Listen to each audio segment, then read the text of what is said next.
అగ్రరాజ్యం అమెరికా రెండో రోజు ఇరాన్పై దాడుల తీవ్రతను పెంచింది. బుషహర్లోని అణుకేంద్రం లక్ష్యంగా వైమానిక దాడులు చేసింది. తీర ప్రాంత నగరాలు, కీలక మౌలిక సదుపాయాలు సహా మొత్తం 90 లక్ష్యాలపై దాడులు చేసినట్లు అమెరికా సైన్యం ప్రకటించింది. భారత్కు ఎంతో కీలకమైన చాబహార్ పోర్టుపైన బాంబులు వేసింది. ఇరాన్ కూడా అమెరికాకు దీటుగా బదిలిచ్చింది. కువైట్, బహ్రెయిన్, ఖతార్లోని అమెరికా సైనిక స్థావరాలపై ఆత్మాహుతి డ్రోన్లతో దాడులు చేసింది. పేట్రియాట్ క్షిపణి వ్యవస్థలను టార్గెట్ చేసింది.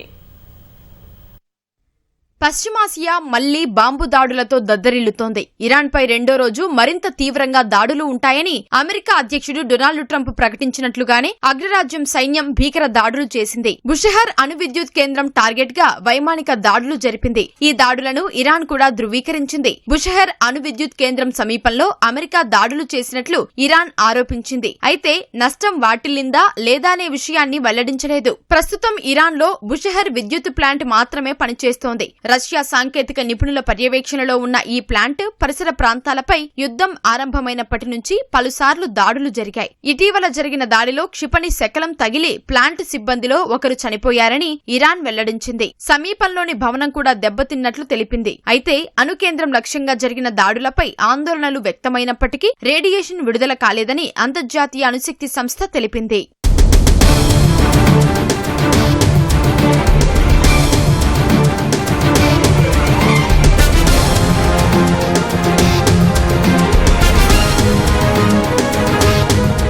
ఇరాన్లోని 90 సైనిక లక్ష్యాలపై దాడులు జరిపినట్లు అమెరికా సెంట్రల్ కమాండ్ తెలిపింది. దాడులు జరిగిన వాటిలో ఇరాన్ తీర ప్రాంతంలోని వైమానిక రక్షణ వ్యవస్థలు, తీర ప్రాంత నిఘా ఆస్తులు, క్షిపణి, డ్రోన్ నిల్వ కేంద్రాలు ఉన్నాయి. బందర్ అబ్బాస్, కొనార్క్, చాబహార్ ఓడరేవు నగరాల్లో పేలుళ్లు జరిగినట్లు ఇరాన్ మీడియా తెలిపింది. భారత్ కు ఎంతో కీలకమైన చాబహార్ పోర్టుపై కూడా అమెరికా దాడి చేసింది. Kalantari port, maritime traffic control tower దెబ్బతిన్నట్లు ఇరాన్ మీడియా తెలిపింది. అమెరికా దాడులతో చాబహార్ నగరంతో సహా కొన్ని ప్రాంతాల్లో విద్యుత్ సరఫరా నిలిచిపోయింది. గోలెస్తాన్ ప్రావిన్స్ లోని అక్వాలా నగర శివార్లలో ఉన్న ఒక రైల్వే వంతెనపై అమెరికా బలగాలు దాడి చేశాయని ఇరాన్ ప్రభుత్వ మీడియా తెలిపింది. అక్టెకే ఖాన్ వంతెన లక్ష్యంగా 7 శత్రు క్షిపణులు దూసుకొచ్చాయని పేర్కొంది. వాటిలో 2 రైల్వే పట్టాలపై పడినట్లు వెల్లడించింది. అహ్వాజ్ నగర శివార్లో జరిగిన దాడిలో 3 పౌరులు మృతి చెందినట్లు ఇరాన్ ప్రభుత్వ మీడియా పేర్కొంది. ఇరాన్ షహార్లో జరిగిన దాడిలో మరొకరు ప్రాణాలు కోల్పోయారు. పవిత్ర నగరం మషద్ కు వెళ్లే 2 వంతెనలను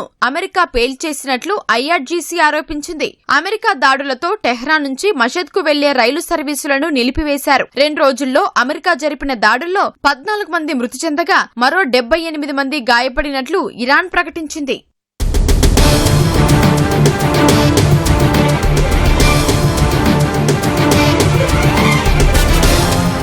అమెరికా దాడులకు దీటుగా ఇరాన్ కూడా ప్రతిచర్యలకు దిగింది. కువైట్, బహ్రెయిన్, ఖతార్లోని అమెరికా స్థావరాలపై దాడులు చేసినట్లు ఐఆర్జీసీ ప్రకటించింది. అమెరికా స్థావరాలు, వ్యూహాత్మక కేంద్రాలు సహా ముఖ్యమైన మౌలిక సదుపాయాలపై దాడులు చేసినట్లు తెలిపింది. అమెరికా దాడులు జరిగిన కొన్ని గంటల తర్వాత నౌకా, వైమానిక దళాలు, క్షిపణులు, ఆత్మాహుతి డ్రోన్లతో విరుచుకుపడినట్లు ఐఆర్జీసీ వెల్లడించింది. కువైట్ లో పేట్రియాట్ క్షిపణి వ్యవస్థ, ఖతార్లో ముందస్తు హెచ్చరిక ఉపగ్రహ యాంటెన్నా కేంద్రం, బహ్రెయిన్ లో అమెరికా సైన్యానికి చెందిన ఇంధన ట్యాంకులపై దాడులు చేసినట్లు ఐఆర్జీసీ ప్రకటించింది. కువైట్ లో కామో, అరిఫ్జాన్, అలీ అల్ సలేం, బహ్రెయిన్ లో జుఫైర్, షేక్ ఇసా స్థావరాలను టార్గెట్ చేసినట్లు తెలిపింది.